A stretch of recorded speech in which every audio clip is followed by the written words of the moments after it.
dereng dangu ngenyo impal pangandiku Nalendra Ndarawati dalah Nalendra Mandura ninango dereng abang keca dereng ambles bantala kasaru gegering Jawi suwaning Lurah Petruk kantong bolong sumawana Bagong karya kagiat kang samya mulat mangkono mbyayeng Purwadya Hewansa piyak-piyak ana dayah minggir dalan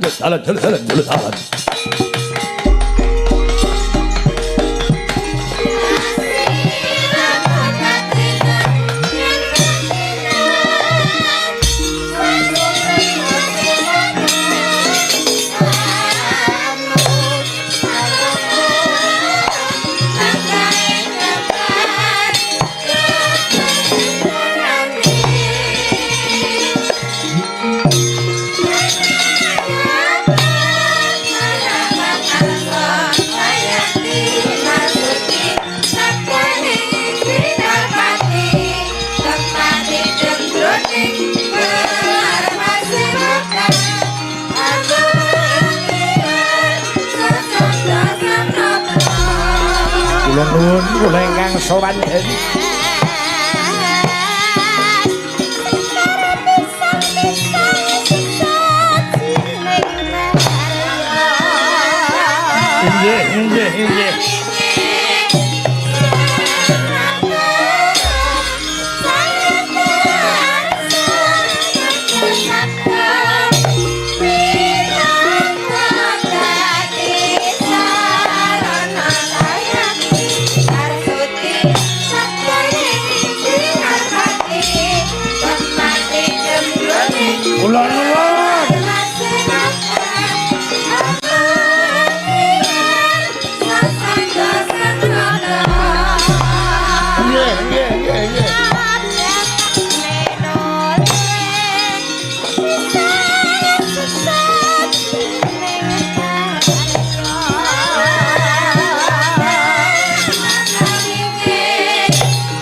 rara sing ora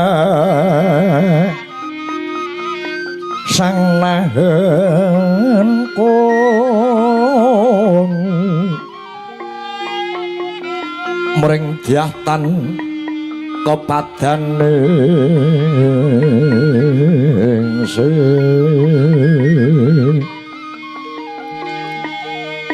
kasang saya ing turida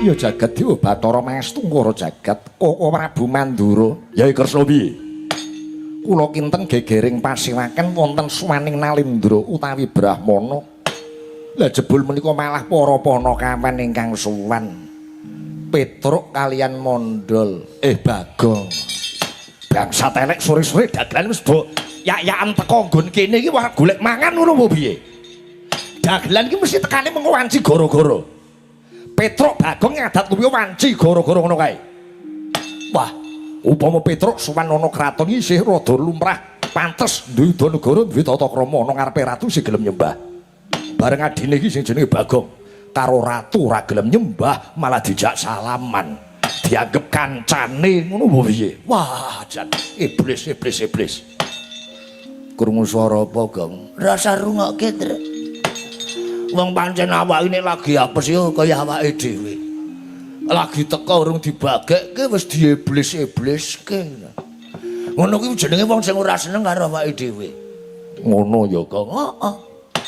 Pancen wong seneng ora kurang pangalembana, wong ora seneng ora kurang penyacat ngono. Bakune awake dhewe sowan Rana Darawati, sowan ana ngarsaning Sinun Prabu Sri Bathara Kresna, ora sowan liya-liyane. Gek matur apa ene cekak-ceket, rawi-rawi rantas, malang-malang putung. Weh, ngono. Heeh. Kula nuwun monggo. Mbok sing tenanan terus ngarepe ratu kok kula nuwun. Kudune piye, Kang?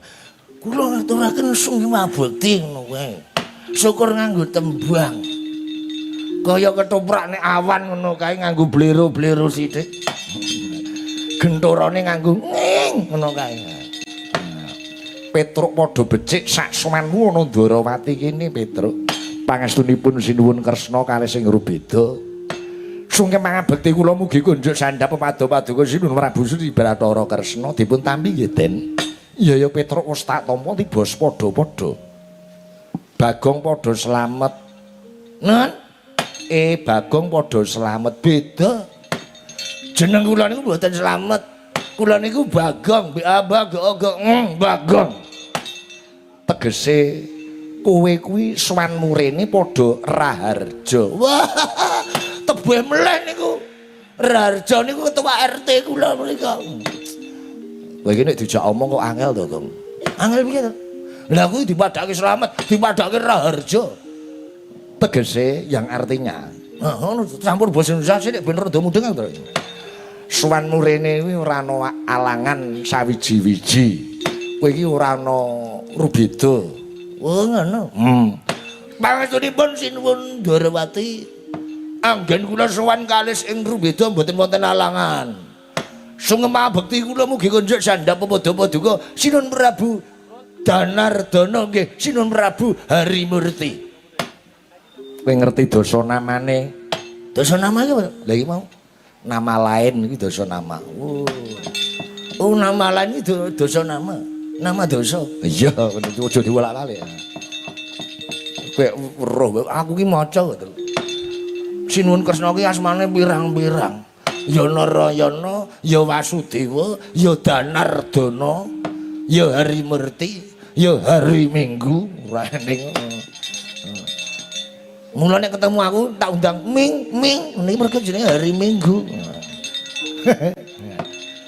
Dipun tapi nggih, Den. Iya Bagong wis tak tampa. Ora liwat pangestuku tanpa nono Bagong. Nggih. Pangestune mang doleh mriku mengki kula jupuke dhewe. Iki no pangestu ra berkatan, Kang. Ngono.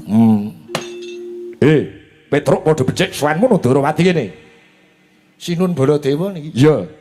Pangestunipun wilujeng sungkem kula, Den. Iya, wis tak tampa tiba padha-padha. Wong edan Bagong padha slamet tekamu Ndarawati kene. Wong edan Bagong. Lho, nyepelekke karan Baladewa. Dibagekke bisu, dibagekke jiblek. Wong edan Bagong padha becik tekamu kene. Gong mbok rasa golek masalah diwangsuli Gong kaplok minger ndasmu. Aku tak takon karo kowe, Truk. Takon apa? Kowe tau krungu ora nek Bagong tau mlebu rumah sakit jiwa? Ya ora tau. Lah iya. Tujune rene aku ora ngajak anakku. Upama ngono anakku lak ngerti mesti batin apa bapak iki mbiyen tau mlebu rumah sakit jiwa kok dibagi nganggo wong edan. Nuwun sewu Sinuwun Baladewa. Petruk piye? Mbok pisan-pisan niku ngalembana kalian adi kula, ngoten. Mung Bagong niku senengane dilem. Oh, ngono. Ya. Bocah bagus Bagong padha slamet tekamu ngono kene. Wong bagus Bagong padha becik tekamu ngono kene. Lho, isih meneng bae. Mangsuli Gong wis dilem ngono kok. Ana tetembungan fitnah lebih kejam daripada pembunuhan. Kok iso? Rupa kaya ngene kok diarani bagus. Iki cetha fitnah, Truk. Wong bojoku ngerti aku mutah-mutah kok. Ngono kuwi. Wah, rebukan karo adimu ki pancen angel to. Wis angel rasa digarap. Kula nuwun sewu nggih, nek pancen sampean bagekke kula kanthi lega-lila ikhlas lahir batin nggih kula tampi. Nek mung abang-abang lambe nuwun sewu mboten sah bagekke kula ki mawon. Iya Bagong. Ikhlas lahir batin. Ikhlas lahir batin, padha slamet Bagong. Pangestunipun wilujeng. Wis, Truk. Ndang matur tok ora betah ana kene aku. Kepareng matur Den, iya Petruk ana apa? Swan murine apa bakal nyuwun Probaya sumbangan kanggo desamu mboten? Mboten nyuwun sumbangan wong tong-tong leke Agustusane tesih tebuhe. Swan kula niku dipun kengken Bapak Semar. Upami bapak menika ratu, kula menika dadi duta. Ning gandeng bapak menika derajate mung sak lurah, kula cekap dados kengkenan ngoten iki mawon. Kowe dikongkon bapakmu apa, Petruk? Bapak paring dawuh yen mboten dangu malih lamun to Bapak Semar menika badhe gadah damel inggih menika mbangun kahyangan. Mongko nggihipun bangun kahyangan wonten syarat serananipun kedah tinenggan pusaka kang winastan Kembang Wijaya Kusuma. Bapak paring dawuh truk sesuk-esuk sowan Nyang Ndorowati. Sinun Kresna diaturi rawuh ana Karang Kadempel sisan ngasta Kembang Wijaya Kusuma minangka syarat srana nggone bakal mbangun kahyangan. Oh, ngoten niku. Upami Sinun Ndorowati kersa rawuh pribadi mapan wonten Karang Kadempel, wah mendak kaya napa bingeng para kawula ing Karang Kadempel. Dadi ratu, dadi pimpinan kersa mertui kawidadanipun para kawula an Karang Pradesan niku sae seneng. Dadi ratu sing dhuwur ora gur lungguh jegrang ning dhuwur mawon sok medhun ning Karang Pradesan. Dadi ngerti iki dalane isih elek ngoten niku mawon. Ngoten. Ora kok sing diposting sing alus-alus terus. Dalan tekan kene iki isih peteng isih elek ngoten. Dados upami Paduka Sinun Kresna rawuh teng Karang Kadempel niku sing diarani turba. Turba iki apa, Gong? Turun ke bawah. Dadi pimpinan kersa turun ke bawah, mertui kawidadan kahanan sing nyatane ora mung merga lapurane para sentana ngoten. Ewadene dadi ratu kok ora gelem turba niku jenenge turbo. Apa, Gong? Turbo. Apa kuwi? Ora tak kandhake tok singkatane angel kok terus. Nek fotone aku duwe. Engko tak WA. Engko HP-mu ora sedeng. Ya sedeng HP iku apa. Gedhe banget iki sing tak foto iki. Kakang Semar Badranaya bakal mbangun kahyangan. Nggih.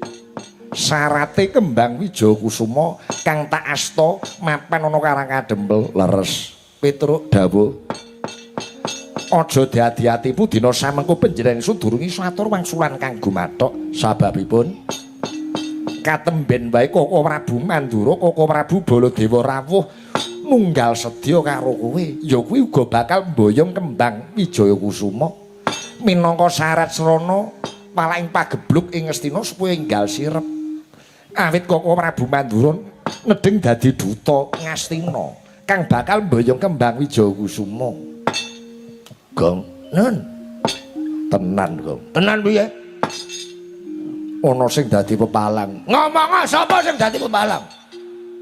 Rawe-rawe rantas malang-malang putung sing alang-alang awake dhewe ku tonyo ndase terus. Sinuwun Baladewa. Hah?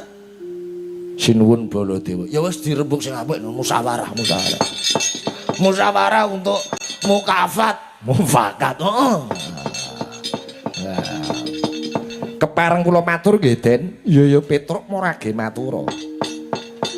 Kembang Wijaya Kusuma Paduka ulungaken dhateng Bapak Semar monggo dhateng Ngastina nggih monggo ning Bapak Semar niku paring dawuh kalih kula Truk wong urip ana alam donya kuwi kudu nganggo ngilmu titen. Pinter njara langit ora titen karo kahanan kuwi klebu golongane wong bodho. Kanthi dasar menika kula niteni dhateng watak wantune para Kurawa. Wiwit biyen mula niku Kurawa mung tansah damel cilakane Sinuwun Ndorowati. Wiwit biyen mula para Kurawa niku ngajab pejahipun Sinuwun Kresna. Ya ora, Gong? Wiwit biyen mula niku lagune. Kurawa gawe citra. Aja nembang sik, Gong. Ganggu aku. Niku tata gelar lahir para Kurawa niku ngambil Kembang Wijaya Kusuma lantaran Kang Raka Mandura menika tata gelar lahir. Ning sinten ngerti tata gelar batin niku mung arep golek ringkiye kekuatan Dwarawati. Dwarawati wis ora duwe Kembang Wijaya Kusuma, katon ringkih Ngastina arep gebuk perang ten Dwarawati. Bojone menungsa kok ten. Niku.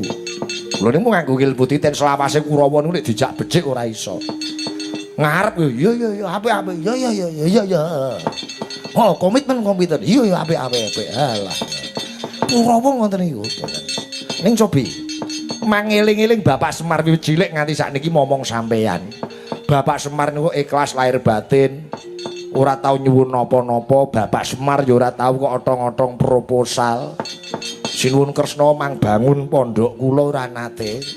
Sinuwun Kresna mang bangun omah kula mboten nate niku Bapak Semar. Niku kiai lahir batin kaya ngoten ikhlas le momong ngoten. Mung pisan ji niki Bapak Semar nyuwun ngampil kembang Wijakusuma niku syarat kanggo bangun gegayuhan sing becik. Ewa dene paduka mboten ngulungan nggih kebangetan. Petruk dadi anak lanang. Anak lanang kudu iso mikul dhuwur mendem jero junjung derajate wong tuwa. Petruk baling lenthong saka Darawati ora nggo apa-apa, wirang isin kula den. Rawe-rawe rantas, malang-malang putung. Wah, ganteng ya, Tru. Ayo, Tru. Tak dukung kowe, Tru. Rawe reles malang-malang putung. Sapa sing dadi pepalang kudu disingkirke. Ampun mlih kok Ratu Mandura sing dadi pepalang. Dewa Kayangan medun mriki Petruk ora wedi. Petruk, bangsat elek banget. Jarak perkara bola sih. Jojo mung taklirke natap. Jojo bang maringo wengis kumejot padoning lati. Petro kocak ngundar andir. Petro, yen pancen kowe isih pengin dawa umurmu, yen pancen kowe pengin nyawang soroting srengenge, yen kowe pengin nyawang bodho kurban ngarep iki, kowe bali yo. Ewa dene jeleh nyawang soroting srengenge jeleh, kowe urip ana alam padang ngene, majure tak paku ndasmu mudar kowe. Piye, Gong? Lah piye jare rawe-rawe randas? Sinuwun Baladewa menteleng. Iki tangane gegem arep ngampleng sirahku. Mundur! Wah, wis ora cocok karo sumbare ngarep. Tujune kowe rene iki ngajak aku. Upama aku ora mau jak lah. Piye ngomong apa kowe? Kemajon, Gong, kemajon. Oh iya. Mbus, senengan wong yo ngliwat-liwat. Aku ana kene. Nggih. Pripun ngomong napa sampean? Ngomong napa sampean?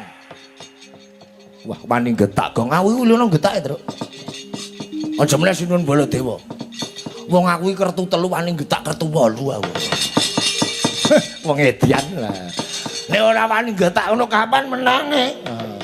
Pripun ngomong pripun sampean? Yen kowe jeleh nyawang sorting srengenge, kowe bali. Tak meni urip.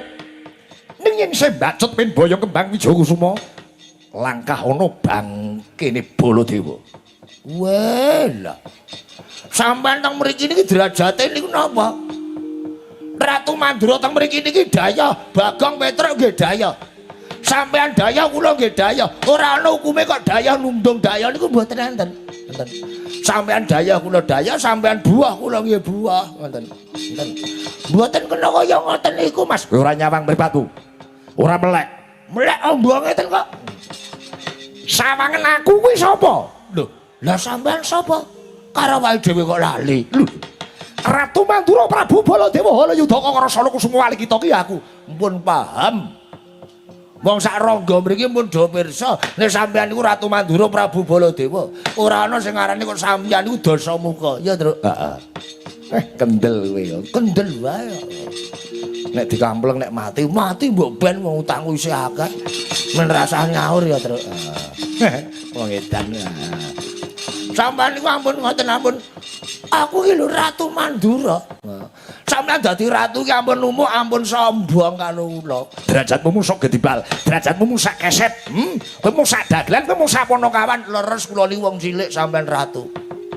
Ning sampeyan kudu ngelingi kaya ngapa jaman semono sampeyan arep golek swara, mbutuhke suarane wong cilik. Heeh apa ora? Bareng wis dadi lali karo wong cilik. Biyen arep calonane nganti mringis garing untuk sampean. Bareng saiki karo kula karo Petruk dak sia kaya ngoten niku. Ndak suka saya. Sampean menungso kula menungso, sampean titah sing gawe urip kula nggih titah sing gawe urip. Sampean mangan sego, Bagong ki mangan sego. Padha-padhane mangan sego ampun sombong ngoten. Aku ki lho Ratu Mandura. Ampun ngoten niku. Sampean ampun dadi ratu, pun leren dadi ratu nek kaya ngeten terus patrape sampean. Wo, aji godhong jati ageng ora kajen. Kaya gendeng jiglok teng lemah diyuyi cah cilik-cilik sampean. Ampun ngoten niku, Mas. Sing menang mutusi perkara niku sing duwe omah. Sing duwe kembang sinten? Adikku Ndorowati. Sing menang mutusi nyileke kembang sinten? Yai Kresna. Gene. Ya, Tru. Ah iya. Gene nek gleleng kaya ngono kuwi. Wong sing duwe kembange meneng ae kok. Ya ra. Kowe kuwi ngelingono derajatmu sak gedibal. Aku kuwi mung sak ratu. Lho, cetha sampean ora tau maca buku. Ngoten. Derajate Baladewa kali Bagong niku dhuwur kula. Ngoten. Lho, aku ki Lalendra Mandura. Bener sampean ratu ning sampean iki dadi ratune Mandura iki mung nglungguhi klasa Gumelar. Dadi ratu mung nampa warisan saking bapak sampean, Prabu Basudewa. Heeh ora? Nggih mboten. Iya. Lah iya. Ning kula Bagong iki anake Semar. Semar iki sapa? Mang maca buku, Mas. Semar niku dewa ing kayangan jaman biyen. Bener. Bapak kula niku dewa teng kayangan biyen jenenge Bathara Ismanta. Apa, Tru? Bathara Ismaya. Ismaya apa Ismanta? Ismaya. Ismaya, Dik. Ngoten. Bathara Ismaya duwe anak jenenge Bathara Bagong. Ngoten. Nalika semono wong loro niku terus tumuran wonten jagat raya teng jagat Padang nglakoni Semar Ngejawantah. Ngoten niku. Dadi kula niku asline dewa, ngoten. Bapak Semar niku kakange Bathara Guru ratune dewa Suralaya. Dadi kula nek ketemu Bathara Guru kula ngundange Om. Ponakane Bathara Guru mung padake karo anake Basudewa ya, Tru. Heeh. Saya suwe Baladewa ora kajen musuh dapurku Bagong. Pancen sing aja tak gawe ora kajen. Tak gawe giri sayembara. Piye sayembarane? Cilik padha kekuwatane gedene iso nglangkai bangkene Baladewa. Boyong kembang Wijakusuma. Oh. Ngono. Piye iki, Tru? Lah piye ya? Tak getak kok menteleng ae. Jarene kowe kulino kertu 3 getak kertu 8. Ora masalah. Ora masalah. Nek pancen bengi iki Bagong kudu gelut karo Ratu Mandura. Oke. Wani karo aku. Wani. Truk titip, Truk. Apa? Dompetku. Apa? Sewanci-wanci wau gugur ana Rananggana. Iki ana surat wasiat kanggo bojoku, Truk. Heeh. Apa ae? Wis iki pit ondel kae nggo anakku mbarep Bagija. Iya. Wis kok tulis Wis. Omahe nggo bojoku katiem. Heeh. Sawah ngguri omah kae aja didol. Wah iya kae pancen yo nggo warisan. Ora. Lah ngopo? Kae sawahe tanggaku. Oh ngedan. Pripun wis madhep mantep nek ngeten iki. Sampeyan ngajak gelut ora masalah. Sampeyan sing ngendang kula sing jogeti. Sampeyan sing nantang Bagong sing ngladeni. Ayo Metu jaba yen ngono. ora aja metu jaba ora seneng. Ora penak. Penak metu jero ya, Tru. Kowe Teng jero niku tegese iso diskusi sing wong akeh. Ya sing mati Bagong ben do ngerti, ngoten. Sing mati dhisik kono apa aku? Ning rata-rata aku sok mati dhisik, Tru. wah kowe iki mbok sing semangat. Semangat. Yen padudon ono kene. Sarudin lho. Ayo, langkah ono bangkene Baladewa metu njaba iki dak cengelmu mudhar kowe Bagong.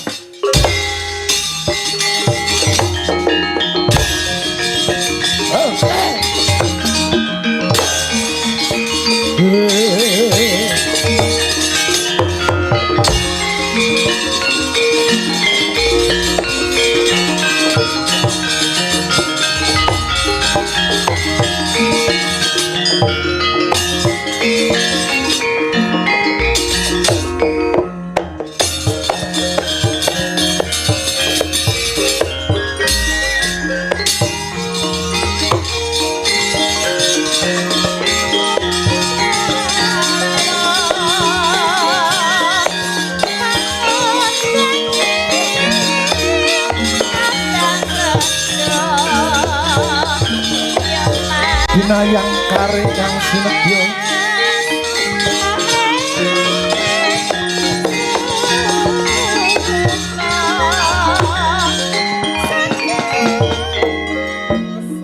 Koko Prabu kados pundi kawontenan Dwarawati kadhe mekaten Koko Prabu kula nyadong dawuh. Nggih, sinuwun Kang Abdi Patih Udawa nyadong dawuh. Yai Sencaki Kakang Udawa. Nggih, wonten dawuh. Sing tak jaluk Dwarawati beteng ana sing kandel jagang ana sing jero. Pisan kang padha padudon kae mundhak gawe wiranging Paris. Nggih. Panjenenganipun Bagong Petruk kaliyan Koko Prabu Mandura lamun to dipun bacut-bacut kenggenipun Bandayuda andadosaken wirang yen kaya mangkono bubar kang padha gantung seba panjenengan Sunarsa kundur ngedaton non nggih terang traca dawuh pangandika paduka kepareng amit madal pasilan sinuwun.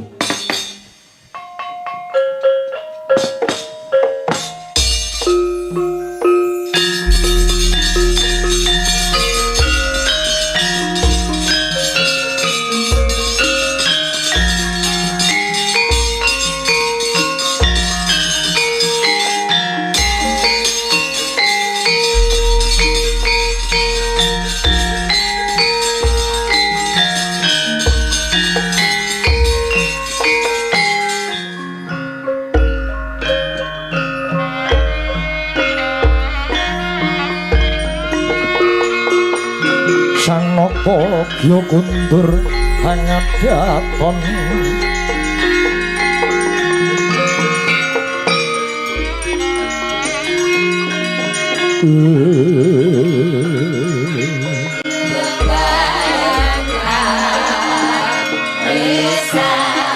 ngayap probadaya srimpi